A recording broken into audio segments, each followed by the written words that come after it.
Hello and welcome back to Sharewala. Quickly discuss करेंगे कल की निफ्टी बैंक निफ्टी स्ट्रैटेजी। तो आपके सामने भी बैंक निफ्टी का 15 मिनट्स का चार्ट है और जैसा कि मैं अपने हर वीडियो में बताता हूं कि जब भी हम पोस्ट मार्केट एनालिसिस करते हैं वो हम 15 मिनट्स के चार्ट पे करते हैं, ऐसा मैं प्रेफर करता हूं। और जब हम लाइव ट्रेड करते हैं तो 15 मिनट्स के चार्ट पर ही जो लेवल्स हम मार्क करते हैं उसी को फिर हम 5 मिनट्स के टाइम फ्रेम में देख के ट्रेड इनिशिएट करते हैं।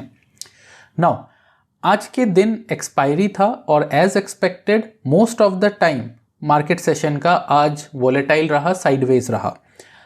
ऑप्शन बायर्स के लिए बहुत ज़्यादा इजी नहीं होता है ऐसे मार्केट में ट्रेड करना। और क्लियरली एक चीज़ मैंने कल के वीडियो में बताया था कि ज़्यादातर जो रिटेल ट्रेडर्स होते हैं या जो न्यू कमर्स होते हैं वो अपना पैसा जो एक्सपायरी का दिन होता है उसी दिन लूज़ करते हैं। तो एक्सपायरी वाले दिन को बहुत स्पेशली और बहुत कॉशियसली आपको हैंडल करना होता है और बहुत ज़्यादा अपने साइकोलॉजी पे, अपने इमोशंस पे ध्यान देना है इस पर्टिकुलर दिन में। कभी तो एक्सपायरी आपको बहुत अच्छा प्रॉफिट देके जाता है। कितनी बार ऐसा देखा जाता है कि 10,000 के कैपिटल आपका 30,000 में कन्वर्ट हो जाता है और कई बार 30, 50, 60, 1 लाख का कैपिटल भी ज़ीरो हो जाता है। तो ये एक्सपायरी का खासियत होता है। आज का जो एक्सपायरी था ये इस तरीके का था कि जहां मार्केट में जो मूव आ रहे थे उसके हिसाब से प्रीमियम इंक्रीज नहीं हो रहा था। तो अगर आप एंट्री ले भी रहे थे तो उसमें क्या हो रहा था कि एसएल बार बार हिट हो रहा था। तो ऐसे में क्या करना चाहिए? ऐसे में सबसे पहले अगर इस तरीके का मार्केट है, सिचुएशन है और आप अपने आप को कंट्रोल नहीं कर पा रहे हो ट्रेड लेने से, यार आपको लग रहा है कि नहीं एक ट्रेड तो लेके देखता हूं, तो उस केस में अपना जो एसएल है वो छोटा रखिए और देखिए कि आपका ट्रेड आपके हिसाब से चलता है कि नहीं चलता। और अगर आप अपने इमोशंस को कंट्रोल कर सकते हैं तो बेटर है कि अवॉइड करें और जो लेवल्स हैं जो आपने मार्क किए हुए हैं उसी पे ट्रेड करें। कल के दिन हमने लेवल मार्क किया हुआ था 43,500 या 43,560 के अराउंड ये लेवल था। यही सेम रेक्टेंगल था बट थोड़ा सा वाइड था। इसको मैंने आई थिंक 43,560 या 570 के आसपास मैंने रखा था और डाउन साइड में हमारा 43,450 के आसपास था। तो क्लियरली मैंने बोला था कि अगर कोई रिवर्सल कैंडल या रिवर्सल पैटर्न फॉर्म होता है तो आप शॉर्ट का पोजीशन बना सकते हैं और अगर इस पैटर्न को ब्रेक करके ऊपर जाता है, ब्रेकआउट देता है, तो जाके आप लॉन्ग का पोजीशन ले सकते हैं। डाउन साइड में 43,000 हमारा सपोर्ट था। अगर ये ब्रेक होता है तो जाके एक डाउन साइड का मूवमेंट आ सकता है, लेकिन ऐसा हुआ नहीं। कुछ रिवर्सल साइंस आ तो रहे थे 43,450 के आसपास, लेकिन मोमेंटम बहुत ज़्यादा नहीं था। तो ऐसे में अगर आप इनिशिएट करते तो उसमें एसएल होता। बात करें मेरी, तो हाँ आज का दिन थोड़ा डिफ़िकल्ट था, लेकिन अगेन वही मैं चीज़ बोलूँगा कि अगर आप चार्ट्स को समझते हैं, कैंडलस्टिक्स को समझते हैं, तो एसएल से आप ज़्यादा बॉदर नहीं होगे, बिकॉज कि आपको पता है कि अगर आज एसएल लग रहा है और आप अपना रिस्क मैनेज करके चल रहे हैं तो आप इससे ज़्यादा प्रॉफिट अर्न करके जाएंगे। और वही हुआ जब हमारा एसएल लगा यहाँ पे 1-2 बार, उसके बाद हमने वेट किया और वेट करने के बाद जब ये ब्रेकआउट हुआ यहाँ पे, ठीक है, जब ये ब्रेकआउट हुआ तब जाके एक एंट्री बनाई हमने हीरो जीरो कॉल पे और उसको हमने ट्रेलिंग एसएल के साथ बुक किया। जो इसका हाईएस्ट पॉइंट था वहां तक हम लेके गए, ठीक है, वहां तक लेके गए। अप्रॉक्सीमेटली 70 रुपीज़ का ट्रेड था, 43,500 का 70 का चल रहा था। उस टाइम पे हमने एंट्री ली थी और ये गया था 200 तक और हमने 160 का लास्ट इसमें एसएल ट्रेल किया था और उसके बाद हमने बुकिंग स्टार्ट कर दी थी। तो ये था आज का सिनेरियो। हो सकता है काफ़ी लोगों को बराबर रहा हो, ना लॉस ना प्रॉफिट, या हो सकता है जो लोग रिस्क नहीं लेना चाहते वो शायद 1 या 2 एसएल के बाद निकल गए होंगे। But again SL is fine till the time you are managing your loss. जब तक आप अपने लॉस को मैनेज कर रहे हो एसएल सही है।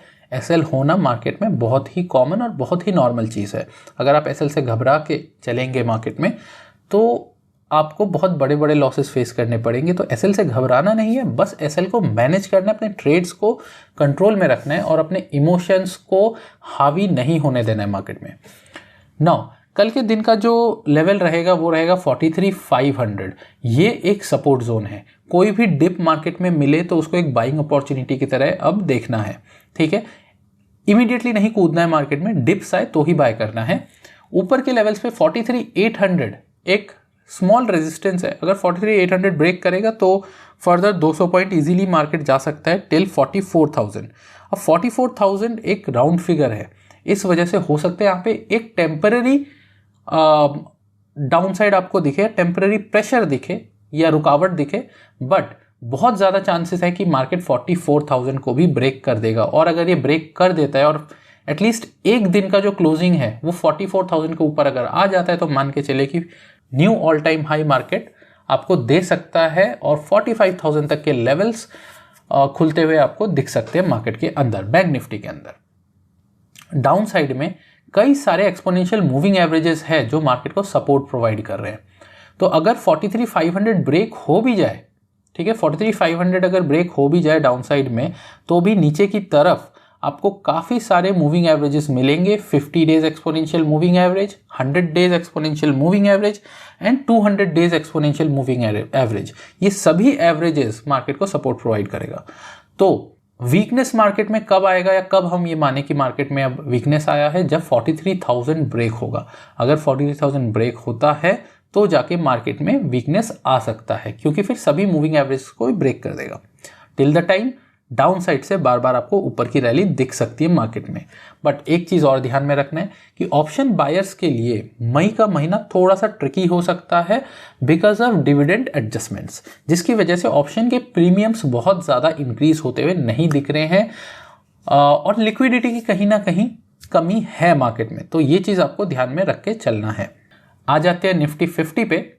निफ्टी 50 के लिए अब जो नया सपोर्ट है दैट इज 18,100। मार्क कर लीजिए इस लेवल को, 18,100 इज द न्यू सपोर्ट। अगर 18,100 ब्रेक होता है तो जाके फ्रेश शॉट लिया जा सकता है, बट अगेन बहुत ज़्यादा मोमेंटम नहीं होगा, क्योंकि 100 पॉइंट्स के बाद ही एक राउंड फिगर है और एक स्ट्रॉन्ग सपोर्ट भी है विच इज़ 18,000 का लेवल। अगर कोई डिप मिले तो वहाँ से बाइंग अपॉर्चुनिटी ज़रूर देख सकते हैं, और वहाँ से अगर बाइंग अपॉर्चुनिटी आप देखेंगे विद प्रॉपर एसएल तो आपको एक अच्छा रिस्क टू रिवॉर्ड मिल सकता है। ऊपर की तरफ अगर 18,280 ब्रेक हो जाता है और सस्टेन कर लेता है एटलीस्ट 15 मिनट्स के लिए, 18,280 के ऊपर सस्टेन हो जाता है तो फर्दर ऊपर की तरफ 18,600 18,700 के लेवल्स ओपन होते हुए दिख सकते हैं बहुत ही शॉर्ट टर्म में। नाउ आ जाएंगे डेली चार्ट पे।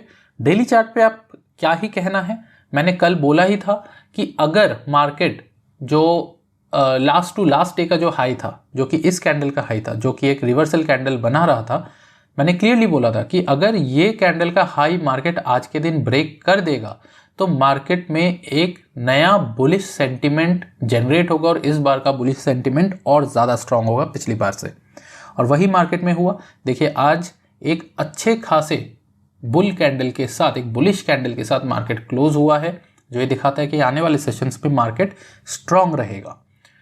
डाउन साइड में अब जो हमारा सपोर्ट है वो है 18,100। यहाँ पे आप देख सकते हैं 18,100।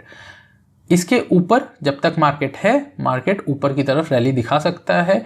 18,576 will be the next area जहाँ पे मार्केट जा सकते हैं, नेक्स्ट जोन जहाँ पे मार्केट आपको जाता हुआ दिख सकता है। अगर हम निफ्टी बैंक की बात करें तो निफ्टी बैंक में भी सेम एक अच्छा खासा बुलिश कैंडल के साथ मार्केट क्लोज हुआ है। RSI काफ़ी स्ट्रांग है। अब देखना यह है कि यहाँ से मार्केट कहाँ तक जाता है। 44,172 या 170 ये ऑल टाइम हाई है मार्केट का, और मुझे ये लगता है कि ऑल टाइम हाई बहुत जल्दी टूटता हुआ नज़र आ सकता है जिस तरीके का मोमेंटम मार्केट में है।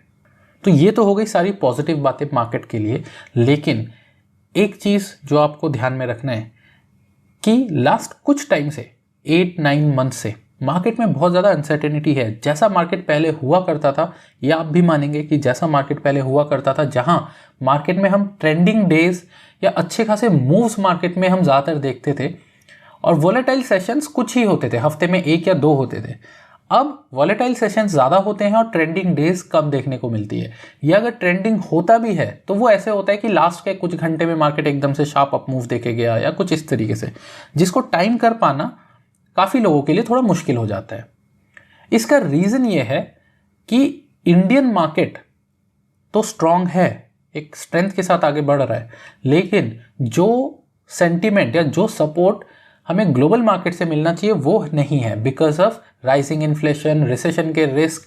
यूएस के मार्केट्स में एक बहुत बड़ा प्रॉब्लम है जो हम सभी जानते हैं। वहाँ पे जो वहाँ की गवर्नमेंट है वो इन्फ्लेशन को कंट्रोल नहीं कर पा रही है। एक तरह से फेड ये तो इंडिकेट कर रहा है कि रेट हाइक्स हम शायद फर्दर ना करें या उसमें कूल ऑफ आपको देखने को मिले, but at the same time ये भी इंडिकेट कर रहा है कि रिसेशन की प्रॉब्लम बहुत बड़ी है और उससे डील करना बहुत ज़रूरी है। तो कहीं ना कहीं मीटिंग के जो भी क्यूज निकल के आ रहे हैं या जो माइन्यूट्स निकल के आ रहे हैं वो बहुत ही कंफ्यूजिंग है। ऐसे में ऊपर के लेवल से आपको अगर कोई भी प्रॉफिट बुकिंग देखने को मिले तो उसके लिए आपको तैयार रहना है, ठीक है। ये नहीं कि अरे ये क्या हो गया, हम तो पोजीशन कैरी करके बैठे हुए थे। तो पोजीशन कैरी करके इस टाइम पे मैं रेकमेंड नहीं करूंगा कि आप लोग जाओ, इंट्राडे में आओ, अपना टारगेट लेके चलो कि 1 ट्रेड लेना है या 2 ट्रेड लेना है, उतना ट्रेड लो, प्रॉफिट हुआ तो प्रॉफिट, लॉस हुआ तो लॉस, और मार्केट से निकल जाओ। और हाँ, एसएल ज़रूर लगाओ और उतना ही लगाओ जितना आप मैनेज कर पाओ, ठीक है। तो इस चीज़ को आपको ध्यान में रख के ट्रेड करना है। तो आज के लिए इतना ही। वीडियो अगर इन्फॉर्मेटिव लगा तो चैनल को सब्सक्राइब कर लें, बेल आइकन को ज़रूर दबाएं और वीडियो को लाइक ज़रूर करें।